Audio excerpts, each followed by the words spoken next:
Hoje, no Inside Duality, tem comigo Bruno Ramos, engenheiro civil, mediador imobiliário, fiscal de obras e o rosto por trás das Casas no Tejo e Casa aos Bocados, um projeto que tem levado conhecimento sobre construção a milhares de portugueses de uma forma clara e acessível. Bem-vindo, Bruno, ao nosso episódio. Podemos começar então pelo contexto, também para as pessoas depois terem o contexto. Ok. Quando alguém te pergunta o que fazes, qual é a versão mais curta que tu dás? Quando alguém me pergunta o que eu faço, qual é a versão mais curta que eu dou? Eu sou uma pessoa ligada às obras. Ponto. Uhum. Acho que não há outra forma de me descrever. Ehm, Também já vi num episódio que fizeste que disseste que nasceste no meio dos tijolos. Explica-me um bocadinho esta tua infância e depois este teu percurso até depois estudares Engenharia Civil. Muito bem. Então, como ouviste bem, eu com 5 anos ia com o meu pai para as obras, porque nós vivíamos na altura na margem norte, no Cacém, Hum. mas ele sempre construiu na margem sul. E eu havia muitas vezes que eu ia com ele, passava o dia com ele, ele pagava-me o almoço, e pronto, e basicamente foi assim que eu comecei a lidar com obras. Aos Qual era a 5 especialidade do anos, teu pai? ele é construtor civil. Ou seja, fazia a mesma parte construtiva Ele só toda. construía para venda. Ah, Já está boa. reformado, ele só construía para venda. E eu, desde muito novo, que me habituei a ir com ele, para teres noção, o meu primeiro trabalho, ele deu-me nada, 25 euros por dia para eu limpar lá as assoalhadas, o entulho das assoalhadas. Foi o meu primeiro trabalho.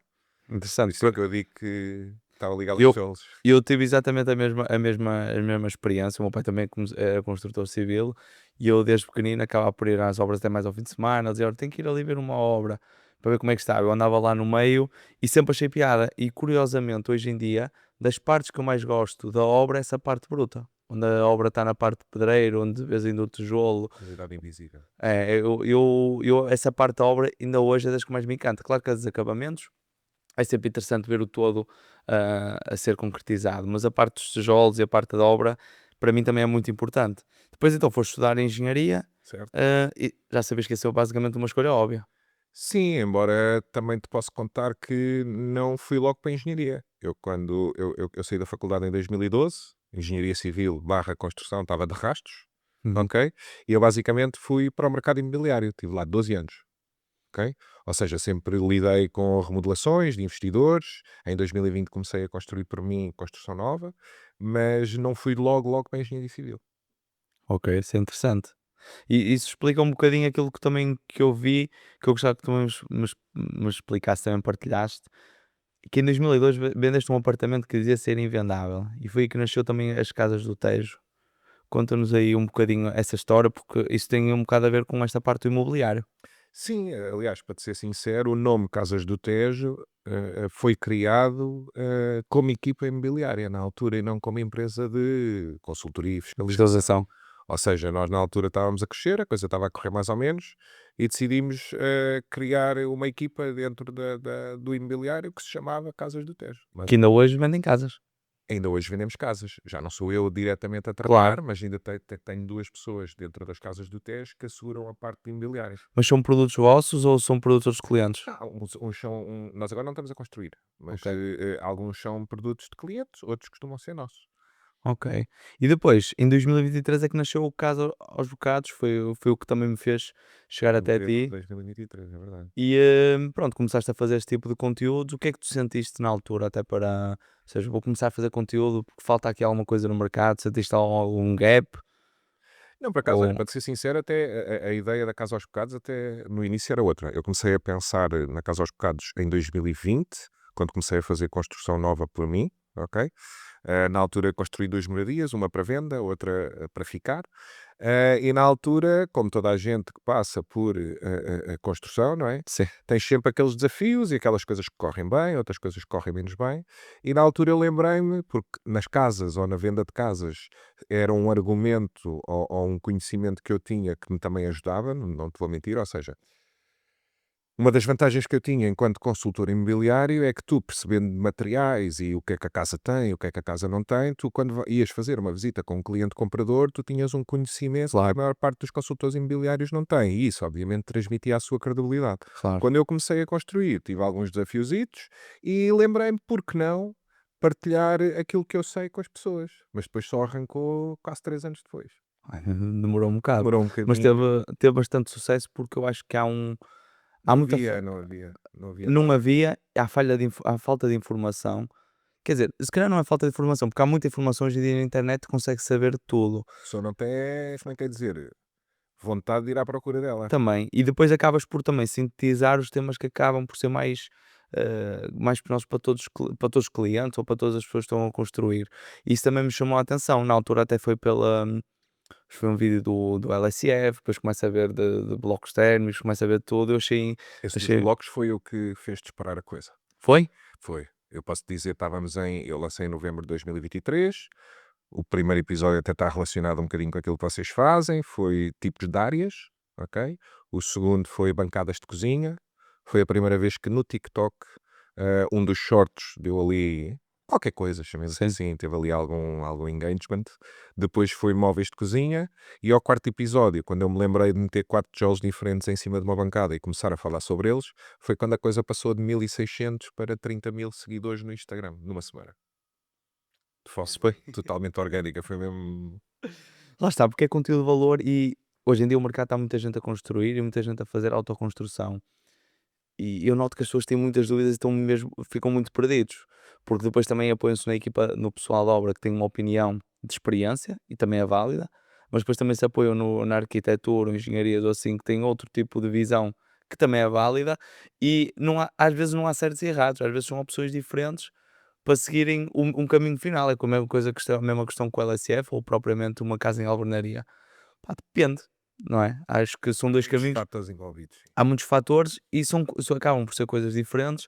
No fim vai dar o mesmo resultado com algumas nuances também ligeiramente diferentes, ou seja, acabam por ser opções, não, e o cliente fica um bocado confuso e esse tipo de episódios acho que ajuda mesmo muito toda a gente que está em casa. Depois começaste a ir por aí fora, para os isolamentos, depois fazes vídeos, ainda agora os últimos aqueles a queimar o revestimento, para as pessoas terem noção. Esse deu granela. Deu. Ah pá, nem com 2 extintores, nem com as botas de segurança e 2 extintores, há sempre como é que eu ia chamar, os fundamentalistas. É incrível, é incrível. Mas o pessoal comentou assim muitas coisas. Não, imagina, houve não sei quê, e botas e óculos e não sei quê. Quer dizer, eu depois, aquilo que eu penso é, são pessoas que provavelmente não estão habituadas muito a andar nas obras. Obviamente que nós, para fazermos um vídeo, temos que fazê-lo em segurança. Quer dizer, eu tenho uma placa por cima aqui, se não está ninguém a intervir naquele espaço, quer dizer, há de ser, a menos que a casa me caia em cima, a necessidade de termos ali um capacete para fazer um reel, esbate-se ali um bocadinho. E depois está outra coisa, que é, eu faço os diários de construção. E nos diários de construção, uma forma de diferenciar os vídeos, se é diário de construção ou se é um reel com um tema solto, é o facto de, nos diários de construção, eu estou equipadíssimo, como se fosse numa fiscalização. Nos reels é uma coisa mais soft, diríamos assim. Estás a ver? Ok. Eu queria falar um bocadinho aqui do serviço, até mais da parte da fiscalização Ok? que tu fazes. Explica-me como é que os clientes chegam até ti normalmente com um projeto já de arquitetura ou, ou até já chegam a ti quando já houve problemas na obra e precisam de apoio. Temos um bocadinho de tudo. Ou seja, eu tenho aquela pessoa que quer fazer uma casa para ela, ainda não começou os projetos e contactam-nos no sentido de o que é que eu hei de escolher para as paredes, o que é que eu hei de escolher para a cobertura, o que é que eu hei de escolher para a laje antes de mandar fazer o dito Uhum. projeto. Tenho outras pessoas que têm uma arquitetura e chegam até nós, olha, agora vamos para as especialidades, preciso de saber o que é que vou pôr, o que é que não vou pôr. E depois tem esses casos que tu disseste. Nós, 2 das 6 fiscalizações que estamos a assegurar neste momento, nós começámos a fiscalização, propriamente dita, já havia projetos e a própria obra já tinha arrancado, só que a coisa não estava a correr muito bem. Pois. Imagina, 2 casas iguais, uma 5 centímetros mais larga que a outra, e aquelas coisitas todas, né? Pois. Mas isso são problemas mais até da própria execução. Sim, tem mais a ver com a execução. Tem mais a ver Mas com a execução. o que é que tu achas, para as pessoas também terem noção, que ter projeto não é sinónimo de não ter problemas? Ou seja, porque há vários tipos de projeto, ou seja, há vários gabinetes de arquitetura a trabalhar de variedíssimas maneiras, e eu falo por nós, que nós às vezes temos clientes que chegam com um projeto de arquitetura para nós fazermos a construção da casa, e que eu digo, este projeto não está pronto para ser construído. Certo. E as pessoas não têm noção disso. O que é que tu achas que falha nos projetos de arquitetura que te chegam às mãos, que tu alguns de certeza que já viste, o que é que achas que falha que o cliente não tem noção, porque ele pensa, ok, estou a pagar um projeto de arquitetura, está feito, não é? Assim, eu acho que a primeira coisa que falha tem a ver com as exigências da própria Câmara Municipal onde tu queres implantar determinada casa. No sentido em que nós habituámos-nos muito em ter projetos de licenciamento, que é o mínimo a entregar na Câmara, e depois temos o projeto de execução, que é uma coisinha supostamente mais evoluída. Aquilo que eu assisto é os donos de obra também têm alguma culpa, porque também às vezes procuram preço. E Sim. obviamente nos dias que correm, tu fazes um projeto de arquitetura por cabo de 1000 euros, quer dizer, não podemos estar à espera de uma coisa super detalhada e as camadinhas todas das paredes e das lajes e não sei o quê. Ou seja, eu acho que há aqui uma dicotomia do primeiro há que despachar trabalho e como as câmaras não são muito exigentes, é um mínimo para a Câmara poder aprovar e se poder levantar uma licença ou uma comunicação prévia. E depois do lado do dono de obra, eu acho que ainda há muita gente que, como é que é dizer, não valoriza as potencialidades de um projeto de execução bem feito. Ok? Um dos serviços que nós prestamos é análise de projetos. Obviamente que o pilar no meio de uma janela é um caso mais extremo, mas quer dizer, em 90% dos casos nós imprimimos não trabalhamos com BIM, para aquele efeito não é necessário, mas imagina, eu imprimo a arquitetura num papel normal e imprimo a estabilidade num papel vegetal, sobreponho e aquilo dá sempre raia, ou é enxalce atrás das portas, ou seja, não existe essa compatibilização, porque Sim. o que interessa é despachar rápido e entregar na câmara. Foi o que estávamos há bocado um bocado a falar, que depois muitos gabinetes de arquitetura, como não têm a dor da obra, acabam por ser, despacham, Geria, despacham projetos. E é difícil, porque eu já estive nessa posição várias vezes, de explicar ao cliente que pagou um projeto e às vezes até pagou até mais caro, por causa do nome do gabinete, o que for, e eu dizer-lhe, este projeto não está pronto para ir para a obra. Por exemplo, digo-lhes, eu não começava uma obra com isto. Ou seja, falta a parte executiva, há muita coisa a detalhar para eu conseguir entrar na obra e ter velocidade, para não andar a tomar decisões em cima do joelho. Porque muitas que vezes, acontece na maior parte dos casos. que é o que acontece na maior parte dos casos, nós tentamos evitar. E mesmo assim, há sempre alguma ideia que o cliente tem na obra que dá para alterar. Mas nós gostamos de minimizar isso, porque isso é das coisas que a nós, tendo um cronograma apertado de obra e querendo cumpri-lo, é das coisas que mais atrasa. Certo. Ahm, Portanto, a pergunta então é, ou seja, o projeto de execução, para ti, para mim também é a mesma opinião, é essencial. E também quanto é que custa fazer e quanto é que custa não fazê-lo, não é? Depende, né? Eu também já apanhei projetos de execução perfeitos em que depois ainda estamos na estrutura e o próprio cliente ou dono de obra já alterou metade das coisas. Ou seja, eu acredito que para quem não tem tempo de estar permanentemente em obra, ou por exemplo está fora e quer uma casa-chave na mão e não quer ter preocupações, acho que é essencial, ok? Agora, eu também tenho que perceber, ou nós também temos que perceber que, infelizmente, nem toda a gente que vai construir uma moradia de 300 ou 400 mil euros tem disponibilidade no início da obra para dar mais 10 ou 15 mil para fazer esse projeto de execução. Claro, Ok? Agora, tem é que ter consciência que, não havendo projeto de execução, não houve uma compatibilização das especialidades com a arquitetura. E, obviamente, que depois dá lugar àquelas decisõezinhas, de onde é que eu vou passar o tubo de queda, onde é que eu vou passar isto, onde é que eu vou passar aquilo. Ou seja, aí já é mais importante tu depois teres um bom fiscal ou uma pessoa ao teu lado que, efetivamente, perceba do assunto, para te poder ajudar nessas mini decisões que tu sim. precisas tomar ao longo da obra. E que consegue contornar alguns problemas. Alguns dos que já tivemos, por falta disso, foi mesmo a questão do pé direito. Por causa das vigas para passar a Agora, VMCs. se te imagina, se o pé direito entre Exato, o tosco e o teto, ou melhor, entre a laje e o teto, o tosco for 2,70 e houver vigas a pendurar 20, se tu vais meter um tubo de 160, tu ficas com um teto antirregulamentar. claro, Ou seja, tu tens que ter isso em linha de conta quando estás, por exemplo, a analisar um projeto. Uma das coisas que nós fazemos é, sim senhor, vai para o VMC, ok, então, mas sabe que daqui a aqui só tem 2,70 nesta zona das vigas, como é que está a pensar fazer? claro. É E é já nos isso que tentamos aconteceu isso. descortinar. E não tivemos mesmo hipótese nessa casa, pá, tivemos, o teto ficou mais baixo. Centralizada, É, mas a um questão é, caixote no teto falso. pá, mas a questão foi mesmo uma casa nova, isso que me deu também um bocado de pena e perceber é também a importância de compatibilizar isto tudo.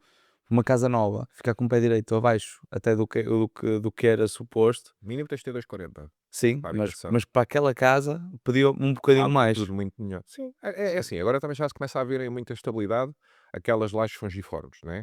Tu tens vigas de bordadura na zona das janelas que não afeta, a menos que queiras janelas até ao teto. Uhum. Mas depois no interior, tu já começas a ver menos vigas. Obviamente que tem, em termos de reforço estrutural, precisa de mais ferro à volta dos pilares, por causa da questão do punçoamento, mas já se começa a ver. Agora, a maioria ainda não, como é que é dizer, tens que fazer um pé direito de 3 metros. Tens de ter Pois, cércia para poderes fazer um pé direito entre lajes de 3 metros. Mesmo que penduras vigas lá dentro, 20 ou 25, tu aí já tens espaço para passar os tubos da VMC e ficares com um teto de 2,55, 2,60, que já é claro. perfeitamente aceitável. Mas é fácil. Nós fazemos muito, por isso é que nós perdemos muito tempo, ou melhor, investimos muito tempo no conceito e na leitura do cliente. Hoje em dia, com a renderização também, ou seja, com as casas em 3D, o cliente tem uma percepção muito maior do que será a casa dele. Antigamente, em projeto, é difícil ele ter noção. Ai, e depois chega a obra em pedreiro, vai ser assim. Mas eu se calhar gostava de outra maneira. Ou seja, hoje em dia nós temos ferramentas que devemos utilizar até com o AI para lhe conseguir mostrar a casa o mais real possível. E nós gostamos e tentamos, nos nossos projetos de arquitetura, tomar todas estas decisões antes. Claro que há alterações em obra, não estou a dizer que não, que ninguém é Há perfeito. sempre. Há sempre, mas se eu já souber que há VMC e for eu fazer a estrutura e for eu fazer a arquitetura, é muito mais fácil já pensar isso tudo. Então, se a casa for em LSF, também consegue já dimensionar tudo para trabalhares, para teres o pé direito final a esta chacota. Claro que também tens que respeitar depois as cotas mesmo que a própria Câmara impõe. Mas eu acho que este trabalho também de análise do cliente e de detalhar tudo e também fazê-lo estas perguntas numa fase inicial também é importante. É super. Ou seja, acaba por acelerar muito. Ora, os projetos já são de outras pessoas que também tu recebes. Exige experiência, que é o que tu tens, e neste caso, no meu caso é o meu pai, para tomar algumas decisões em obra e tentar minimizar o impacto Ou dessas antes alterações. disso, imagina, por exemplo, que tens a arquitetura aprovada e que as especialidades ainda não deram entrada na Câmara. Tu nessa fase, eu sou desta opinião, que é, quanto mais, não quer dizer que o meu pai construiu 40 anos e não houve um projeto que ele não tivesse alterado uma coisinha nas telas finais. Ok? Claro. Pronto, não houve um. Pronto. Agora o que é que eu quero dizer? Se tu ainda não entregaste as especialidades, aquilo que eu digo a todas as pessoas é: o objetivo da análise de projetos é que os projetos vão o mais finais possíveis para a Câmara Municipal. Que é para quê? Para depois tu no fim não andas a pagar 4 e 5 mil euros para andar a alterar os projetos todos. Foi o da água, foi as caixas de esgoto, foi o do, não sei, da climatização ou da térmica, percebes? Ou seja, a ideia é nós, com a nossa experiência, perguntarmos essencialmente como é que vai ser a solução de laje térrea, sem ensoleiramento, se tem desvão sanitário, se for desvão sanitário, qual é que é a altura, quando é que vão passar os tubos de Uhum. ventilação, quais é que vão ficar mais acima, mais abaixo, qual é que é a solução de cobertura. Eu, por exemplo, naquela casa de Cascais, estávamos a falar há pouco, eu quando cheguei lá, que apanhei aquela obra a meio da confragem, quer dizer, temos uma implantação de 600 metros e aqueles senhores tinham posto uma platibanda de 20 centímetros.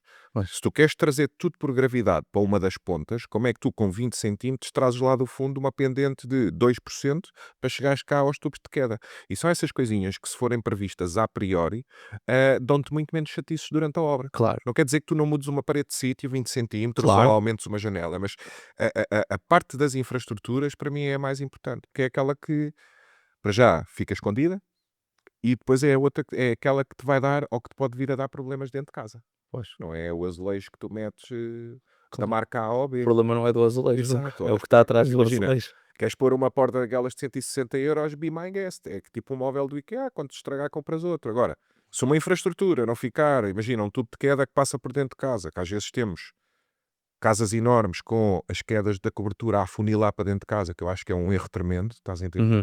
Imagina, seja para um jardim interior ou qualquer coisa. Se essa parte não ficar bem feita, ou uma curva, ou não sei o quê, é dizer, se houver problemas, estás tramado, porque depois só se resolve a partir. No E fundo é é e isso. aí lá está, aí entra aquela ideia que é muito mais caro corrigir esses problemas depois Sim, do que sim. propriamente antes planeá-los e executá-los bem O feitos. exemplo mais simples é a impermeabilização de fundações. Pois, Que enquanto tu não tapas, é uma coisa básica de fazer, entendes? E se não fica bem e começas a ter umidade ascensional, tu para resolveres é um filme. pois é. Estás a ver? Pois é, torna-se mesmo muito complicado. E depois uma outra questão para além do projeto de execução, o próprio mapa de quantidades, Isso ou é seja, indispensável. mas muitas vezes o preço que não é, eu acho que no bolo de uma casa toda não é nada, não é nada, é insignificante Não, o é preço do zero, é mapa zero. por Sim, sim. quantidades. Mas numa fase inicial que eu estavas a falar um bocado em fase de projeto, o mapa de quantidades, o cliente recusa pela esta questão do preço. Tu achas então que é uma coisa também. Atenção, eu ainda dou de barato que as pessoas, por aquilo que eu disse há pouco, nem toda a gente tem capacidade ou está disponível para investir mais 10 ou 15 mil euros além do preço do projeto para ter um projeto de execução. Agora, mapa de quantidades é não vacilar. Porquê? Porque são qualquer orçamento que eu vou pedir, provavelmente vou ser enganado. As pessoas têm um orçamento de 500 ou de 300, não estou a perceber nada destes Exato, orçamentos. imagina, e depois como é que tu, por exemplo, estás em obra, não tens mapa de quantidades, mandas lá o homem do estuque, sim senhor, são 12 € o metro, e ele faz-te o orçamento a metro. Também não recomendo aceitar orçamentos a metro, é quanto custa? Porque Claro, a metro é sempre um risco, né? Tu depois, a menos que tenhas o tal mapa de quantidades, ou andes lá com uma fita a medir, é sempre difícil tu confirmar que foram 100 metros, ou 120, ou 123, o que seja, estás a ver? Agora, eu digo a todas as pessoas, mapa de quantidades, epá, não é por 300 ou 400 € ou 500, vá que seja. exato, exato. É isso, é o que eu estou a dizer, é um valor insignificante, mas muitas vezes as pessoas recuam um bocado nisso, pensam, pá, tenho um projeto entregue às empresas. Primeiro as empresas vão demorar muito mais tempo a orçamentar, Certo? depois é impossível comparar preços. Não dá, é, Depende da interpretação de cada um. não dá. Eu já tive valores de clientes que chegavam aqui, olha, mas já pedi preço, tive isto e isto. Digo, olha, é impossível sequer eu comparar, eu até posso dar o triplo desses. Depende da minha E interpretação do qualquer projeto. empreiteiro que vá orçamentar uma determinada obra, se não tiver um mapa de quantidades, aquilo, desculpa uma expressão, é um fator caganço, mas elevado ao cubo, estás a ver? Claro. Pronto, que ele tem que se defender. Estás a ver?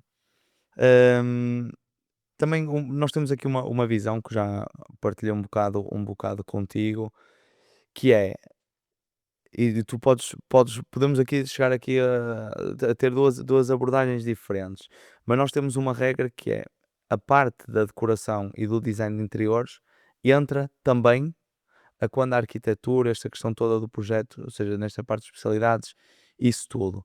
Porquê? Eu não estou a falar só do mobiliário, até posso estar a falar do mobiliário da cozinha e assim, mas há muitas ligações que para nós detestamos mudar em obra, nomeadamente pontos de iluminação, Ok? que para nós torna-se imprescindível pensar o projeto de design. E aqui não te estou a dizer que vou escolher qual é o sofá, mas vou saber se tem um sofá de um canto de leitura que precisa de uma tomada de chão. Qual é a tua visão? Ou seja, já sentiste que muitas vezes quando entra uma designer a meio do processo, empanca-te o processo, ou seja, pode-te dificultar em algumas coisas? Empanca e não é pouco. Então, o que é que eu quero dizer com isto?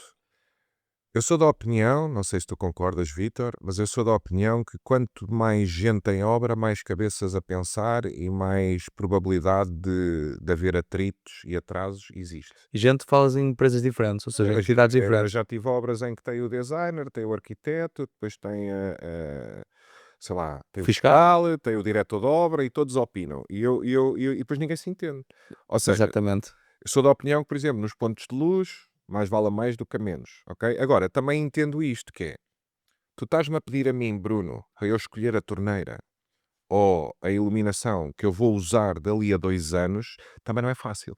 Claro, Estás a ver a ideia? Ou seja, eu percebo que também muita gente não use ou não queira investir no projeto de execução, porque quer dizer, um projeto de execução bem feito, o arquiteto vai-te perguntar qual é que é a torneira que tu queres na suíte do primeiro andar do lado esquerdo. claro. E às vezes, imagina, há 2 anos de distância, para mim não é fácil. A nós às vezes nem é o escolher a torneira em si, mas que tipo de torneira será?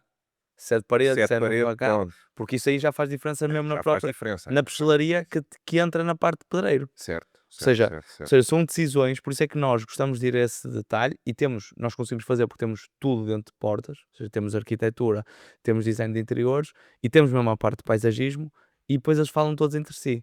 Ou seja, acaba por ser muita gente, Mas mas para fora é uma entidade. é isso, mas porque tu consegues assegurar tudo. Claro, Mas imagina, a realidade da maior parte das obras é, tu tens um arquiteto, depois provavelmente o gabinete fecha a arquitetura e vais arranjar outro para as especialidades ou não, sim, depois vais contratar o designer para a decoração de interiores, ou seja, é ali um grupo de pessoas, tu tens a sorte de, como é tudo em casa, tu consegues compatibilizar desde o início da arquitetura até à torneira que fica no fim da obra. claro. E depois nessas questões são entidades diferentes, cada uma com uma visão diferente da Cada uma com própria uma casa. opinião. Claro, e é difícil de conciliar tudo.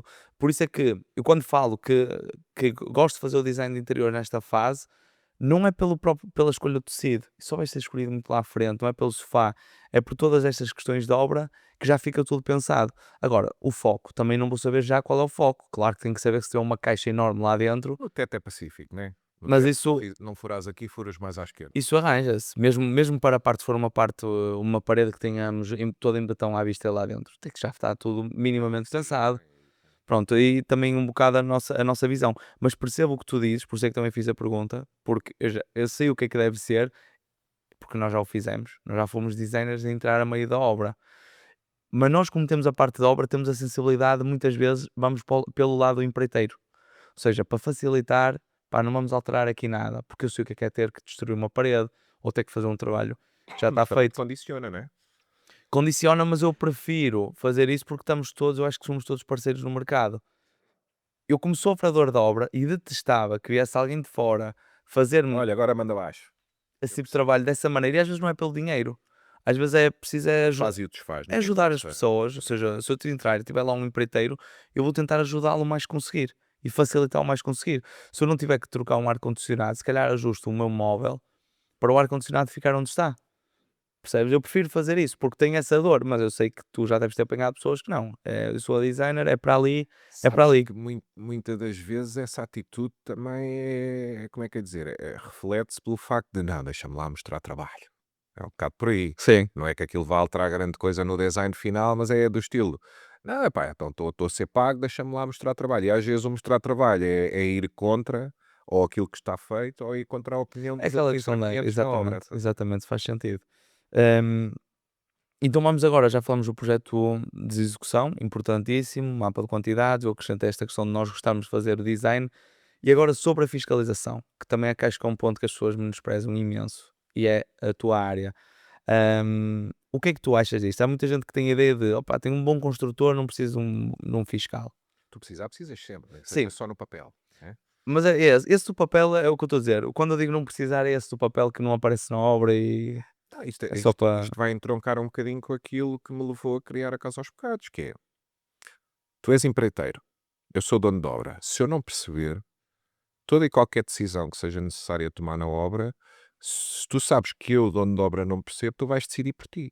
Mas Uhum, nem sempre aquilo que tu, empreiteiro, decides é o melhor. claro. Normalmente está associado ao que dá menos trabalho e ao que custa menos dinheiro. Muitas vezes. E isso é que é o problema. Mas depois também tens o inverso, que é uma fiscalização em condições. As pessoas não podem, ou os fiscais não podem ir a uma obra de 15 em 15 dias ou uma vez por mês. Nós não prestamos esse tipo de serviço. Ou seja, se houver alguém que venha ter connosco, olha, eu preciso que venhas aqui uma vez por mês ver se isto está tudo bem. Não fazemos. Ou seja, no mínimo tem que ser uma vez por semana.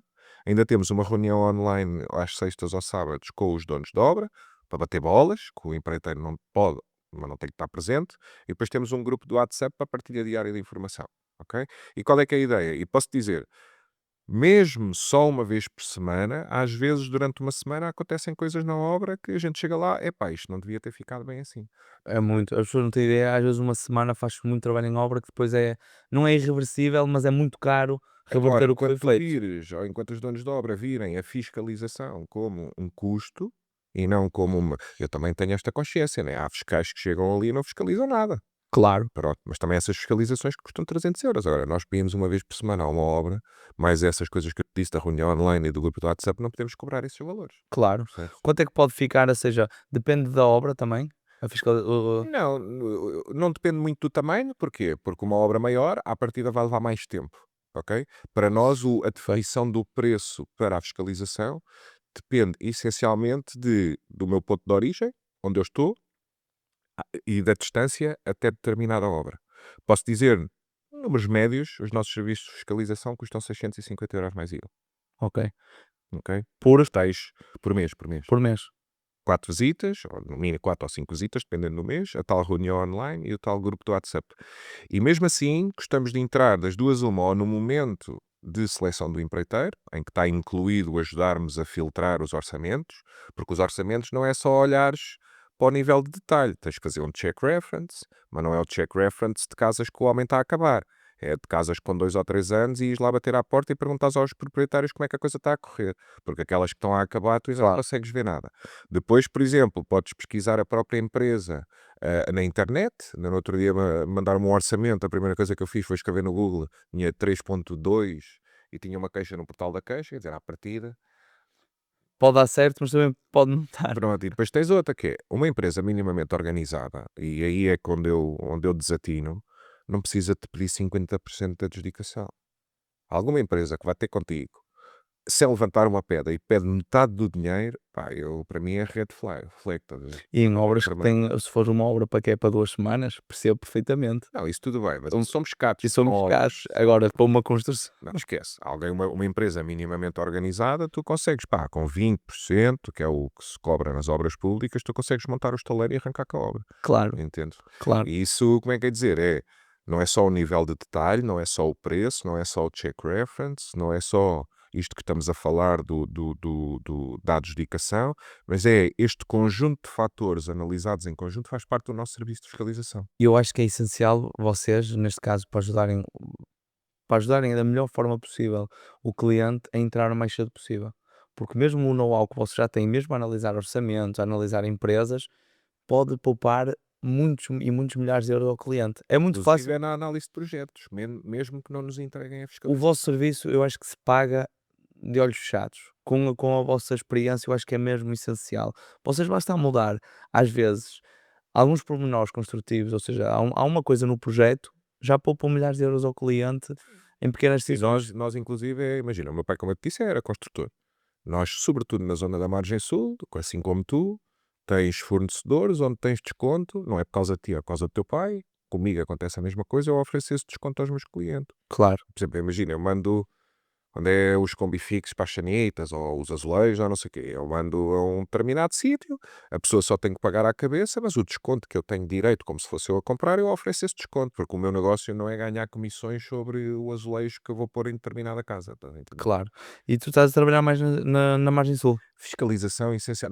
Eu tenho outro engenheiro a trabalhar comigo que assegura mais a zona oeste, estás a entender? Ok, Mas eu fiscalização, maioritariamente é margem sul. Tenho uma em Cascais, mas como é que é dizer, ir uma vez por semana para Lisboa já é mais difícil para mim, estás a ver? já é mais Mais duro. difícil. É verdade que, e como eu te disse há pouco, nós, graças a Deus, temos trabalho no sentido em que, pá, não, desde que lançámos a Casa aos Bocados, são as pessoas que nos contactam a nós. Ou Claro, seja, nós não precisamos de fazer campanhas e não sei o quê para ir à procura de trabalho e nesse aspecto a coisa está a funcionar bem. Agora, também tenho esta consciência, eu podia ter 30 fiscalizações e 30 avanças de 650 euros, só que, como é que é dizer, o serviço ia ser uma bela porcaria. Então, eu feliz percebo. tem as avanças. Eu só faço 6 de cada vez. É um bocado a nossa filosofia, porque hoje em dia o mercado como está, nós conseguimos, também com a visibilidade que temos, exatamente igual a ti, conseguimos ter imensas obras à falta de construção. Mas falhas. Mas depois ia começar a falhar, depois já o cliente vem por uma imagem, lá está, ia por uma imagem tua, foste gajo que percebe aqui de construção e tudo, quer uma fiscalização dele. Depois, se calhar, já ia ter um engenheiro que tu não conseguiste acompanhar muito, ou dar muita formação, já ia Era falhar. fácil, bastava arranjar um engenheiro civil por cada distrito de Portugal e bota cá 30% das avessas. Só que eu, para fazer isso, eu tenho que confiar no Claro, trabalho que essa pessoa desenvolve. porque Eu, é o neste teu nome, é a momento, tua imagem está. esse engenheiro que trabalha connosco estudou comigo. Quer dizer, eu conheço, não é como se o tivesse parido, como é o caso, mas já o conheço há 20 anos. Ou seja, eu confio nele e sei que ir o Bruno ou ir o Pedro é exatamente igual. Quem me dera ter mais Pedros espalhados pelo país. Só que Claro. é o que é. Eu prefiro não ter do que. E há de aparecer, e se aparecer e se fizer sentido, eu tenho a certeza de confiar na pessoa, vais querer Ou seja, avançar. a ideia agora é ir alargando o número de conselhos que nós conseguimos assegurar. Imagina, nós também fazemos consultorias. Como é uma vez, presencial, vamos lá, anomalias, possíveis causas e soluções de reparação, o meu mapa de atuação é mais amplo. Claro, Agora, o objetivo é ir alastrando este mapa, mas não alastrar a qualquer custo. Estás claro, a ver? Eu tenho que confiar nas pessoas, porque é como tu estás a dizer. Basta um ou dois não ficarem contentes e depois tudo aquilo que andas há 2 anos e meio a fazer para gerar credibilidade vai para água abaixo. é Por isso perigoso. que se lixem as avanças. Nós pensamos um bocado isso, pá, nós não estamos muito importados com o dinheiro com faturações enormes, estamos importados em estar cá durante muitos anos É isso. e mantermos com o nosso nome bem e saudável, é isso que nos interessa. E se tu Claro, vis bem, não precisas ter muitas. não, Se tu vis bem, se tu tiveres aqueles sempre certinhos, porque eu sou desta opinião e estou sempre a dizer isto, que é, por cada pessoa que tu tratas bem, é menos uma nova que tu tens que ir à procura. Agora, por cada pessoa que tu tratas mal, tens que ir à procura de 10. Pronto. O que é que acontece? Tu não precisas ter 1000 clientes ou 5000 clientes ou o que for. Tu precisas é que aquelas pessoas com quem tu tens a oportunidade de privar, seja numa consultoria ou seja numa fiscalização, como é que é dizer, fiquem satisfeitas o suficiente para depois trabalharem diretamente para ti. claro, e tem acontecido um bocado isso. E curiosamente, como é óbvio, temos tido cá obras cada vez maiores, cada vez mais complexas e com muito menos clientes. Ou seja, lido com menos pessoas, o que é bom para nós, é bom para o cliente que tem muito mais atenção e também faturamos mais, porque as obras também são mais complexas. Maior. Ou seja, é um bocado isso. Também se calhar não consegues chegar a tanta gente, se calhar a tua consultoria também vai evoluindo o preço ao longo do tempo, porque sabes que estás a entregar um Não é bom o tempo, serviço. é a distância. O preço também, mas Não, estou a dizer ao longo do tempo, com o passar dos anos. sim, imagina, eu comecei uma visita, só para teres noção, uma consultoria presencial com relatório incluído, a primeira que eu fiz cobrava 250 euros. Não é? Agora, se for ao lado da minha casa, cobramos 350 só pela visita. Mas Claro. também, como é que é de dizer, aquilo que entregamos, É o que eu te estou a dizer, é isso. ou o nível de detalhe do próprio relatório, também já não é o mesmo que eu fazia há 3 anos É atrás. exatamente isso, lá está, vocês vão evoluindo e preferem se calhar ter menos clientes, também cobrar mais por isso, o que é super normal, E é também saudável. para limitar, sabes? Porque nós É um recebemos, bocado imagina, isso. nós, felizmente, todos os dias, pá, pelo menos 5 pedidos através do site. E nós não fazemos campanhas, é a essência dessas lojas. Não fazemos através, é novo pedido de construção, novo pedido. Pelo menos, pá, 5, 6, todos os dias nós recebemos. Uns é para consultorias, outros é para fiscalização. Neste momento dizemos que não temos disponibilidade até setembro, e é verdade. E como te disse, podíamos, imagina, temos 6 fiscalizações. Podíamos ter 10 ou 20, mas eu não quero fazer isso. Claro. Eu concordo com essa opinião, vai haver pessoas que vai dizer: "Fogo, podia estar a aproveitar negócio, não está a aproveitar", mas é a nossa opinião e é a maneira que nós vemos o mundo. Não é certa, mas é o que nós acreditamos e vamos por Exatamente. aí. Hum, por curiosidade, quais são os atalhos mais típicos que tu vês em obra que normalmente até custam mais? Os atalhos. Ou seja, shortcuts que os clientes, acabam por decidir em obra que Já normalmente tem falámos mais aqui de custo. alguns, né? Ou seja, Isolamentos, impermeabilizações e isso tudo. impermeabilizações. Os isolamentos agora a malta já está um bocadinho mais preocupada com o conforto e não sei o Sim, quê. sim, sim, sim. Antigamente não se ligava muito a isso. Agora, como é que é de dizer? Onde eu acho que se vacila e continua a vacilar-se é naquilo, é na tal qualidade invisível. É aquilo que não fica à vista. É aquilo que não fica à vista que te vai dar problemas na casa ou não. Estás a entender? E aquilo que eu acho é, como agora também temos poucas casas e há uma necessidade grande de estarmos a construir, também quer dizer, ambicionar esses níveis de qualidade que nós todos ambicionamos também fica um bocadinho mais difícil. Agora, por isso é que eu acho importante as pessoas munirem-se de alguém com alguma experiência para lhes dizer: olha, vá por aqui e não vá por ali, ou vá por aqui e não vá por ali. Estás a perceber? E, em Portugal, falando também um bocado já do futuro da construção, hum, ainda há muita resistência mesmo à questão do LSF. Essa resistência tu achas que é justa, que é É fundamentada, cultural. é cultural? Nós ainda estamos muito trancados ao botão armado e à alvenaria. Que também está certo, mas não há mal nenhum, tal como a peladura que há uns anos também ninguém queria a E o peladura, tinha capote? todo medo, e o Capote. capote. Antigamente, por exemplo, o meu pai estava sempre a contar esta história, que é, quando a primeira obra que viu em Capote, a malta depois costumava às vezes ir almoçar e não sei o quê, e imagina, eles estavam sempre: "Epá, aquele pôs capote, olha para aquela porcaria", não sei o quê, e agora todas as casas têm capote. Pois é, agora ninguém Ou seja, se é uma evolução que eu acho que é natural, estás a ver? Eu acho bem que haja novos sistemas construtivos, atenção. Agora, temos que ter esta consciência, e também estou sempre a dizer isto, que é, se nesta altura já é difícil tu arranjares mão de obra para aquilo que o Tuga está habituado, do sim. betão armado e da alvenaria, para um LSF, para um ICF, para uma construção em madeira, temos que perceber ou temos que ter mais paciência porque há ainda menos mão de obra especializada para esse tipo de construções, porque nós estamos menos rotinados. E conheces, assim, alguns mitos que gostasses de abordar, que até já possas ter abordado nos teus vídeos sobre o LSF? Então, toda a gente diz que é a casa dos três porquinhos, mas aquilo que as pessoas não sabem é que hoje em dia os perfis são perfis engenheirados, chamemos de assim, aquilo já vem tipo manual de instruções para tu montares, é mais flexível a um eventual sismo do que uma estrutura rígida como é a de betão armado. O único desafio para mim do LSF tem a ver com a inércia. Uhum. Não tem peso. Aquilo, como é tudo muito leve, tu ligas um ar-condicionado e aquilo aquece no instante. Mas depois, quando desligas, como as paredes não têm muita massa, não conseguem absorver o calor que tu andaste lá a gastar. Então a casa perde temperatura também mais rapidamente. Para mim, Ok. o grande desafio é só a história do peso. Por norma, pelo que eu tenho visto, uma casa em LSF costuma ter, um certificado energético. Sem dúvida, ou seja, em termos de coeficiente de transmissão térmica de paredes, por exemplo, não há nenhuma casa com um coeficiente tão baixo, quanto mais baixo melhor, como a casa da LSF. Não é isso que eu estou a dizer. A questão é, tu tens uma casa super estanque, para já tem logo para o VMC, se não puseres VMC é condensações de todo lado. O problema ou o desafio é, ela é muito estanque, mas ela depois não tem peso para absorver a pouca ou nenhuma energia que tu precisas de gastar lá dentro. Uhum. Estás a entender? Vê a casa da LSF como uma casa de férias.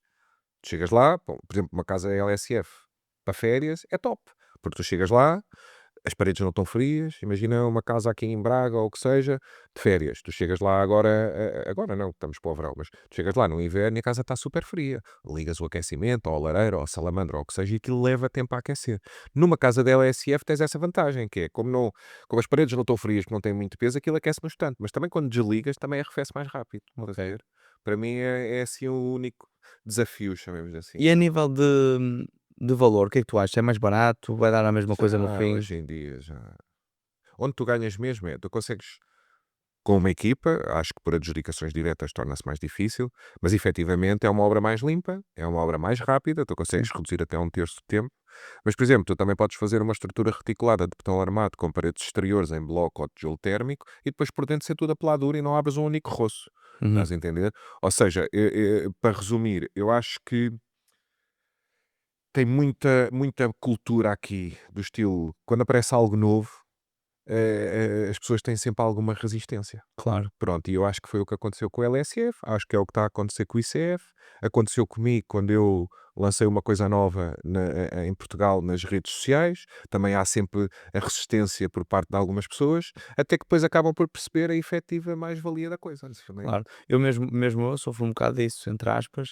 O meu pai estava um bocado com medo do LSF, até que nos apareceu um projeto de construção da LSF. Ainda bem que foi uma casa térrea, porque deixou mais tranquilo, mesmo a nível da Se for questão, 4 pisos, depois já tens a ação do vento, estás a ver? claro, Já pia mais fininho. mas mesmo o 2 a nível da questão de massa, ou seja, subir para uma laje de LSF é ligeiramente diferente do que subir para uma laje de betão. Ou seja, na questão do barulho, do Sim, antigamente havia mais o ranger, que é um ranger que só havia, do que hoje. Obviamente, tudo na vida tem que ser bem executado, né? claro. E há vários Agora, tipos de lajes, mesmo a laje intermédia pode ser, uma laje úmida, corrige-me se estiver, sim, ou seja, tu podes fazer, por exemplo, a laje ser maciça e depois as paredes todas em LSF, isso não tem problema. claro. Estás a ver? Agora, por exemplo, se tu me perguntas assim, farias uma casa em LSF para ti? Semi. Estrutura de betão armado, bloco térmico ou tijolo térmico à volta e por dentro tudo a peladura. Isso fazia. LSF, não sei, ainda não me mandei para aí, mas não quer dizer que não o faça. Claro, nós estamos a fazer esta e o meu pai está a adorar até pela limpeza e rapidez que aquilo está a dar, Mais aquilo é rápido. brutal. E mesmo para o cliente, até numa questão de expectativa da construção, que ele de repente não tem lá nada, tem uma laje de betão e de repente já tem lá a casa, ou Certo. seja, o esqueleto da Mas casa. também há outros cuidados, ó Vitor, que é tu tens que ter, não é só o que tu metes no interior dos montantes da LSF, mas depois tens que perceber que há muita gente que forra depois a casa toda em OSB. Uhum, O OSB se apanhar chuva, aquilo fica tudo podre. claro, E depois há 90% das pessoas que fazem casas em LSF, depois esquecem-se das duas barreiras para vapor que são obrigatórias. E depois, por exemplo, imagina, se esse OSB apanhou chuva e se tu a seguir ao OSB só metes capoto, eu também rapidamente claro, faço um buraco e entro dentro da tua casa. claro, Percebes? Ou claro. seja, também há essa parte. Agora, com a tempestade que houve em Leiria, obviamente que não há sempre aquela malta, tal história, a casa dos três porquinhos. Vai voar a casa para ela, Agora, por exemplo, aquilo também tem uma flexibilidade que tu, se quiseres, podes fazer a casa da Wednesday. claro, Aquilo dá para fazer todas as formas e claro. feitios. E numa casa de betão, pia mais fininho. Também podes, mas é mais difícil. Claro, e ou seja, chega ao fim, acaba por ser hoje em dia acho que acaba por ser o mesmo valor e quem me disse isto até foi um dos maiores fabricantes do país de LSF, Já não há diferença. e ele disse-me mesmo, e eu até fiquei, pá, pensei que ele está sempre a vender o produto dele, não é normal, fabrica-o, ele fabrica mesmo a estrutura, e ele disse, pá, hoje em dia vai dar a mesma coisa, no fim, somas tudo, vai dar Mas que é ela por ela. metal. Agora, a questão do tempo, o tempo aí é que se acaba O por tempo ganhar, aí é que se ganha. acaba por ser uma coisa muito boa. Hum, Ou seja, há alguma situação em específica em que tu possas recomendar ou acho que o LSF é apropriado e outra em que acho que, por exemplo, que é mais apropriado a alvenaria? Não, eu acho que são sistemas construtivos diferentes. Repara, não vais ouvir da minha boca dizer que há um sistema que é melhor que os outros todos. Sim. Todos os sistemas, seja o CLT da Madeira, Alvenaria e Betão, LSF, ICF, na minha urbanização há lá inclusive, estão a acabar uma casa que são 3 contentores marítimos, 2 em baixo e 1 em cima.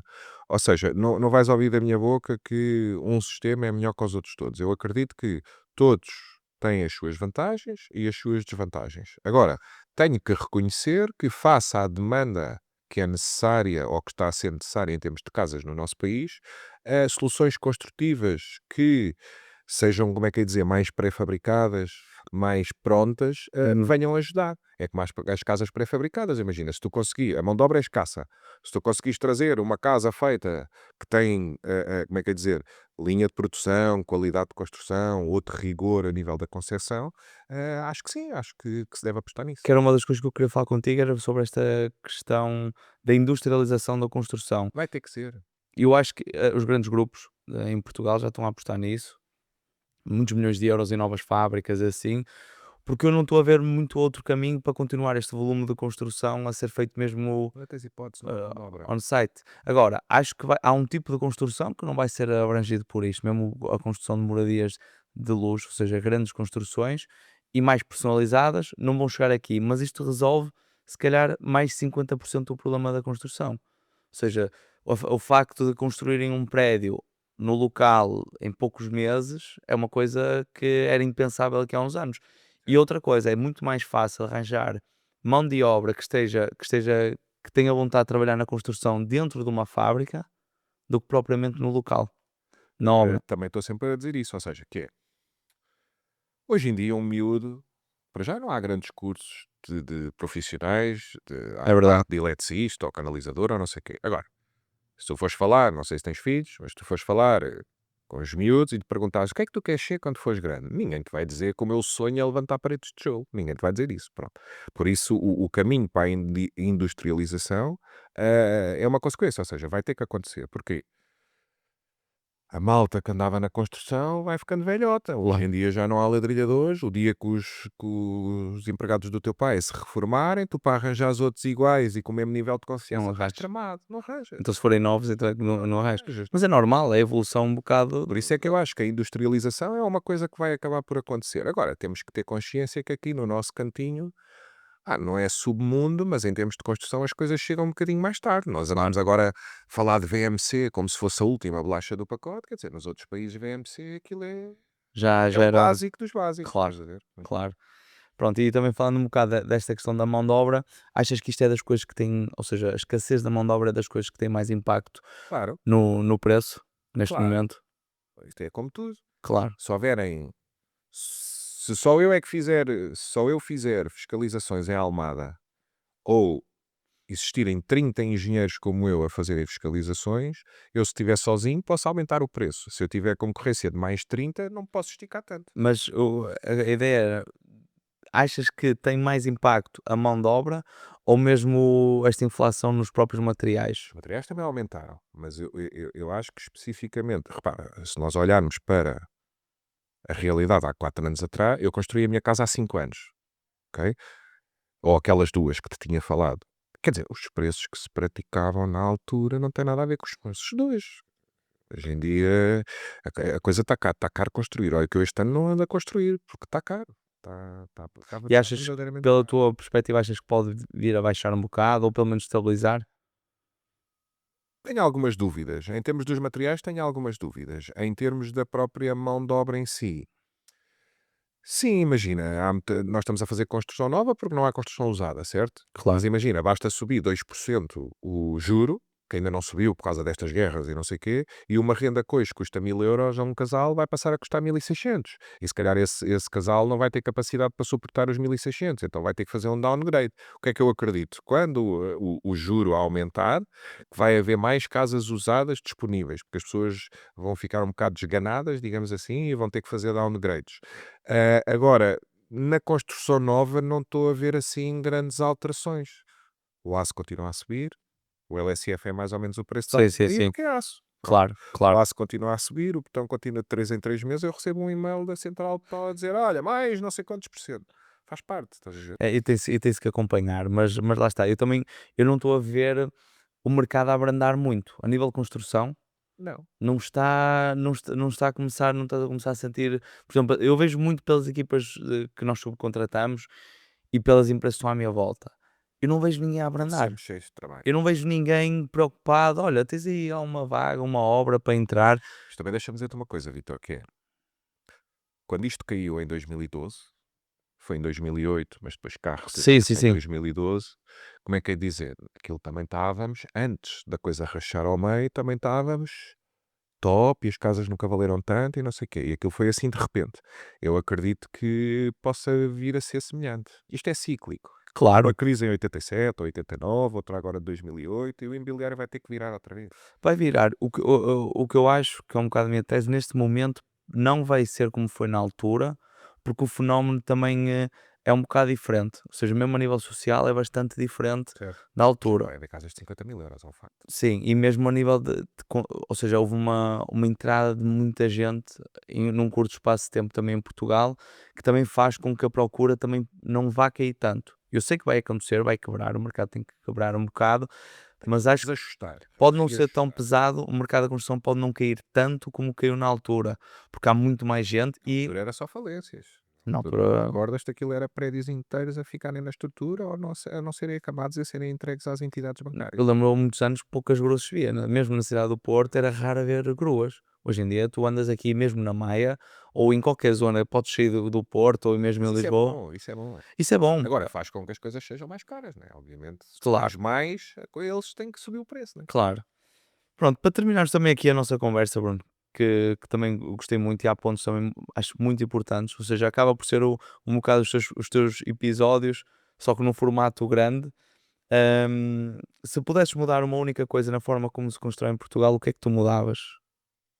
Se eu pudesse mudar uma única coisa, aquilo a que as pessoas dão importância, que é à porta, e ao azulejo, e à luz, e ao não sei quê. Ou seja, as pessoas, mesmo os próprios donos, não é só os empreiteiros, eu acredito nisto que é, a pessoa só se preocupa e só reclama do empreiteiro quando tem problemas em casa. Porque quando está a construir, ela quer lá saber se o tubo é série B ou série A, ou se aquela qualidade invisível se foi bem impermeabilizada, se não, porque as pessoas como são coisas que ficam escondidas, as pessoas só valorizam quando têm problemas, estás a Claro, ver? E eu acho que tem tudo a ver com uma questão de foco, ou seja, para mim há duas coisas importantes para tu valorizares um imóvel, que é essa qualidade invisível, que é o que pode trazer problemas, e depois é quantas casas tu vês, que imagina, vais ver 10 casas novas, aquilo é tudo igual, pá. É o silestone da Compacto branco nas esquininhas, é os termolaminados ou lacados, é o chão é cinzento ou bege, não, cinzento ou imitar a madeira, mas aquilo é tudo à volta do mesmo. Ou seja, e depois qualquer pessoa, agora tu não te ressentes porque tudo se vende. Mas o dia que a coisa apertar um bocadinho, se tu tiveres, se a minha casa for igual a outras 9, quer dizer, qualquer comprador que a vá ver, não há ali nada que distinga a coisa. Pois, por exemplo, outra coisa importante, eu, como vendedor de uma casa, eu era incapaz, ou para mim não faria sentido não entregar uma reportagem fotográfica de onde é que estão aqui as infraestruturas todas. claro. Estás a ver? São coisas que as pessoas não se preocupam. É uma coisa tão fácil em obra. E é como eu te disse há pouco, como eu te disse há pouco, mesmo as fundações, a impermeabilização de fundações, enquanto estás lá em baixo, aquilo é peanut. Estás a ver? O problema é que se não fazes bem naquele momento, depois mete bloco e tapa e faz passeio, não sei o que, já foste. No outro dia fui até ajudar até um cliente, ele queria a minha ajuda na aquisição de um imóvel. Ok? Eu fui ver a casa com ele. Quando chega à cave, tu sentes logo Logo cheira a umidade. a umidade, sentes logo o ar é É difícil de pesado, respirar, é é pesado. pesado.